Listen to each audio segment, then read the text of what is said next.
এই গজলটার পরে আর কোনো গজল বাড়াবো না, ইনশাআল্লাহ এই গজলটার পরে আমি শেষ গজল গিয়ে আপনাদের থেকে বিদায় নিয়ে চলে যাব।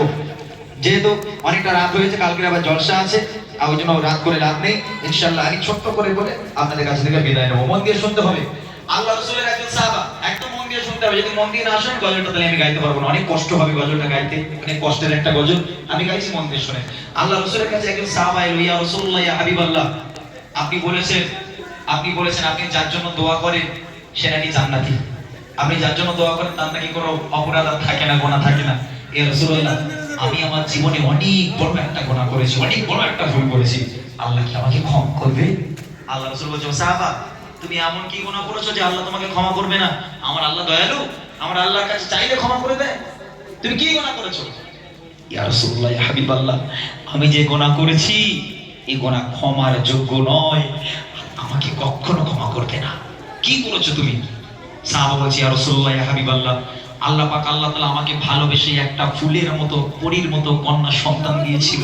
ইয়া রাসূলুল্লাহ, আমি আমার এই নিজের হাতে করে আমি আমার কন্যা সন্তানকে জিন্দা দাফন করেছি। ইয়া রাসূলুল্লাহ, এই দোয়া এই ক্ষমা কি আমার হবে? এই ক্ষমা কি আল্লাহ আমাকে করবে? আল্লাহ রাসূল সাল্লাল্লাহু আলাইহি ওয়াসাল্লাম এই কথা শুনে সেদিন এত কান্না কেঁদেছিল, আল্লাহ রাসূলের চোখের পানিতে দাড়ি মোবারক ভিজে আল্লাহ রাসূলের পিরান পুরো ভিজে গেছিল। আল্লাহ রাসূল সেদিন বলেছিল, হতভাগা পিতা, তুই কেমন পিতা, আজকে তোর নিজের কন্যা সন্তানকে তুই জিন্দা দাফন করলি, তোর কলিজা একটু কাঁপলো না? আহা, কি করে দাফন করেছে গজলের মাধ্যমে আপনাদের শোনাচ্ছি। সেই সাহাবা আল্লাহ রাসূলের কাছে এসে বলছে, কি বলছে?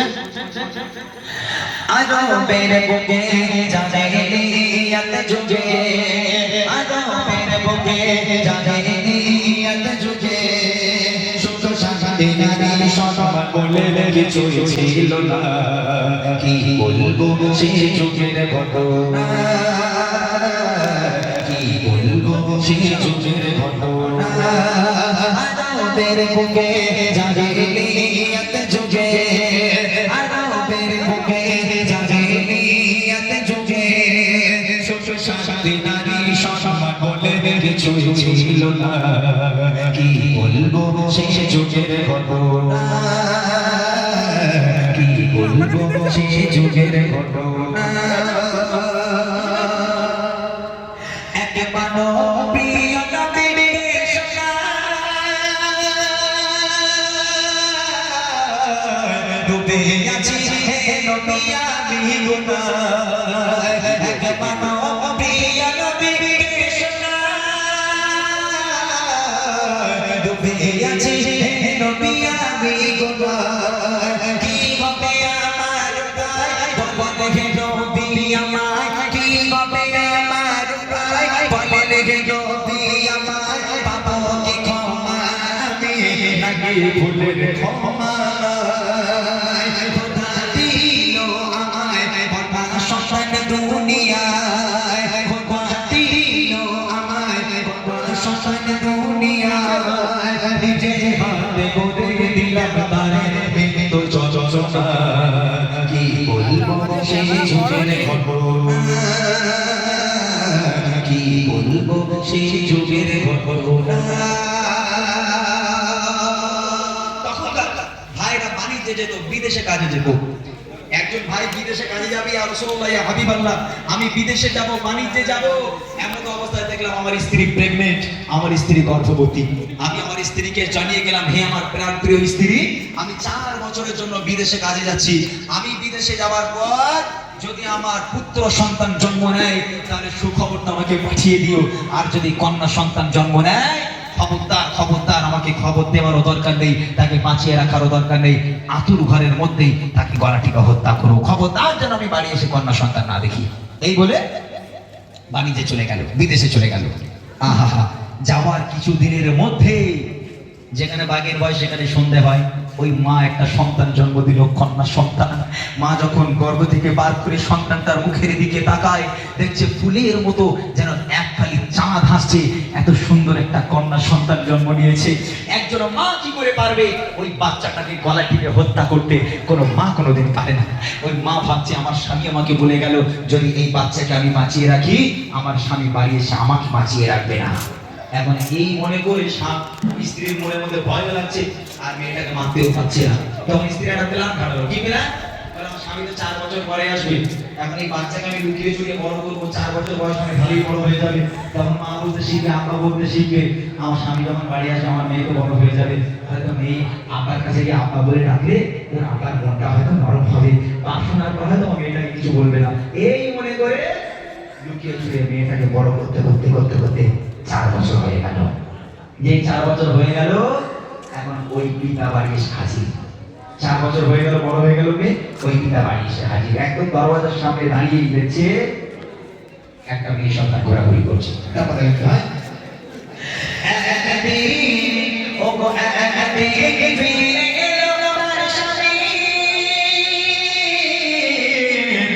ফুটো ফুটে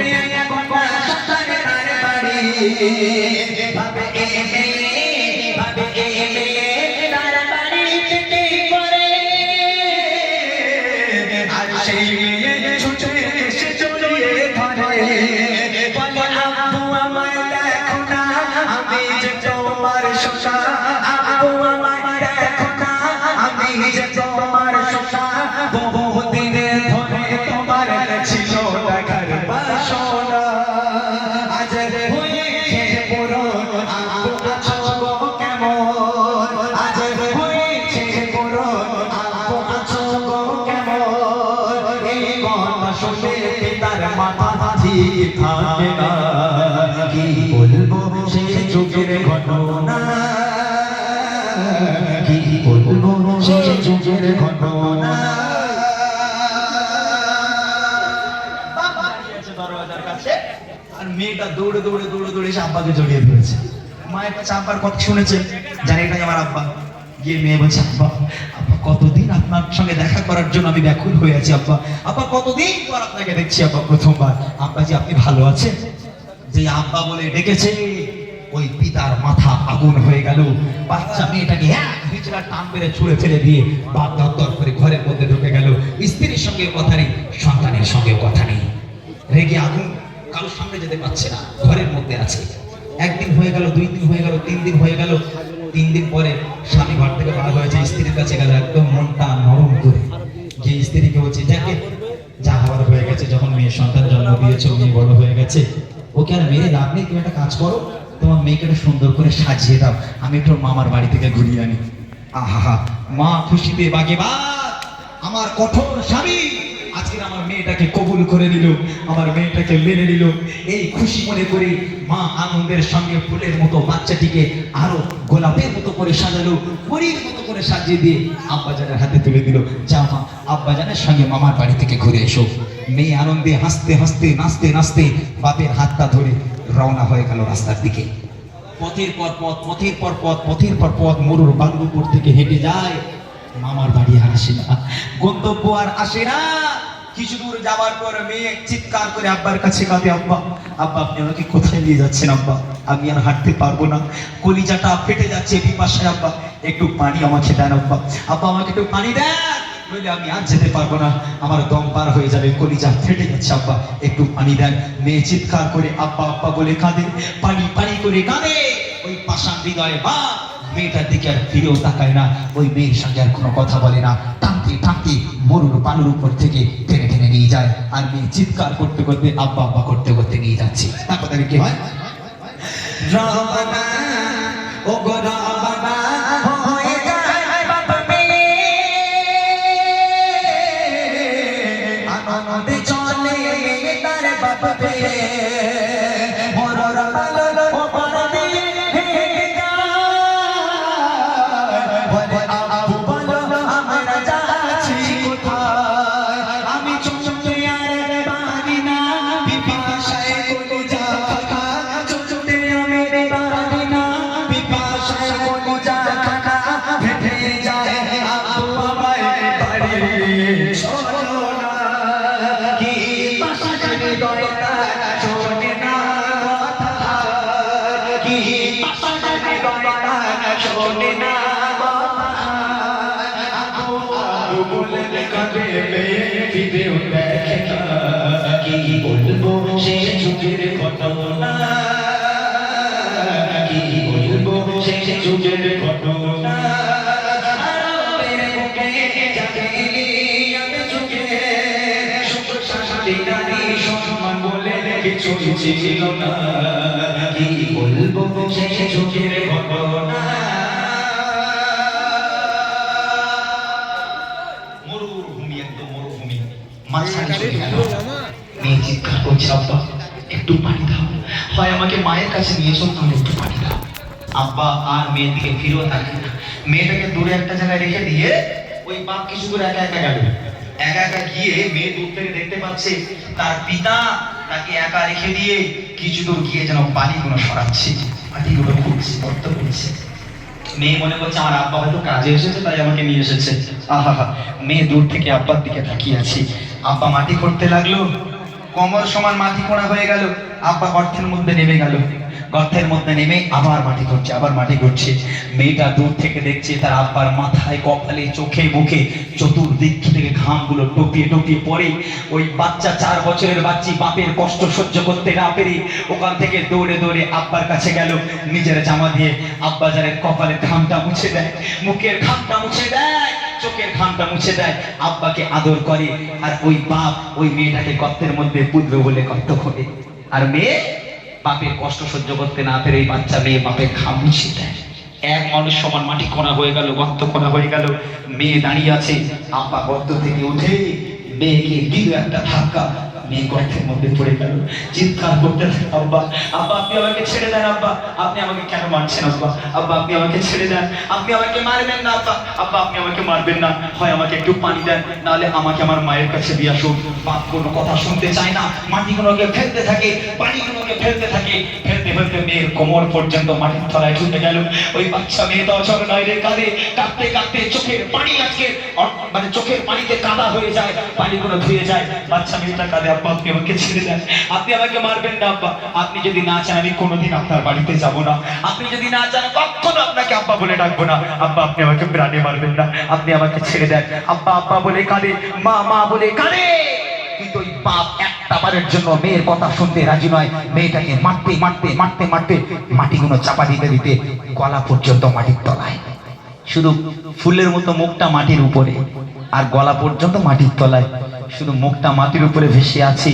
ওই সোনার মতো চাঁদ মুখটা দিয়ে শেষবারের মতো বলছে, আব্বা আব্বা আপনি আমাকে ছেড়ে দেন, আব্বা আব্বা আমার মাকে একটা বার দেখতে দেন, আব্বা আমার মায়ের সঙ্গে একটা বার দেখা করতে দেন, আব্বা আমি কোনোদিন আপনাদের সঙ্গে সম্পর্ক রাখবো না, অনেক দূরে চলে যাব, আব্বা আপনি আমাকে ছেড়ে দেন। বাপ কোনো কথা শুনতে চায় না, বাপ কোনো কথা শুনতে চায় না, বাপ মাটি ভর্তি করতে ব্যস্ত। তার কথা কি হয়,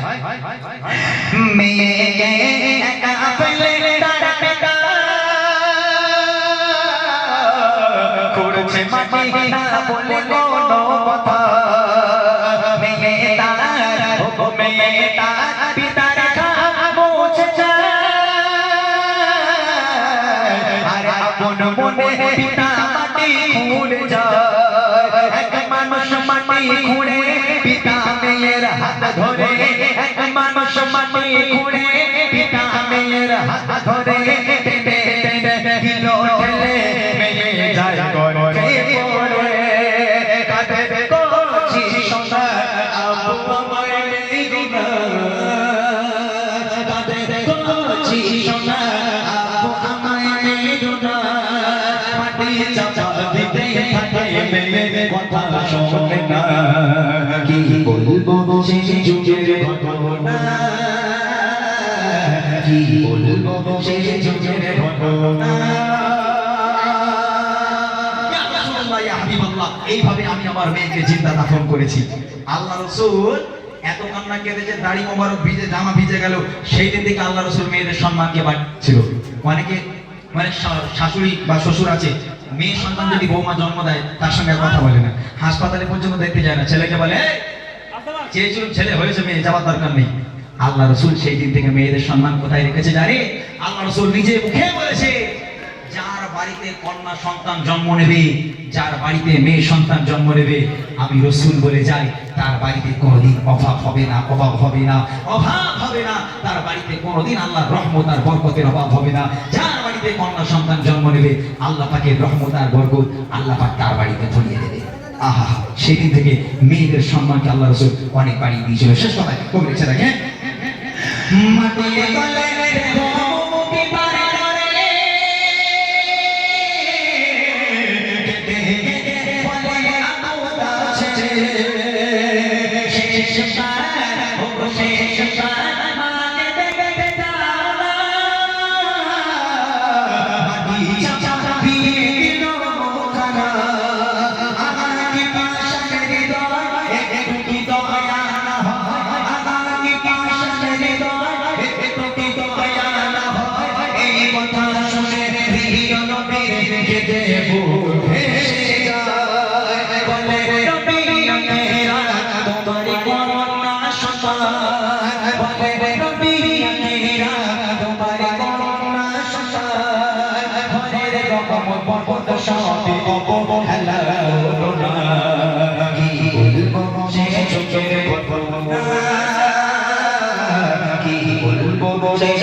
নারী নারী সমান বলে কিছু ছিল না কি বলবো সেই যুগের ঘটনা কি বলবো সেই যুগের ঘটনা কি বলবো সেই যুগের ঘটনা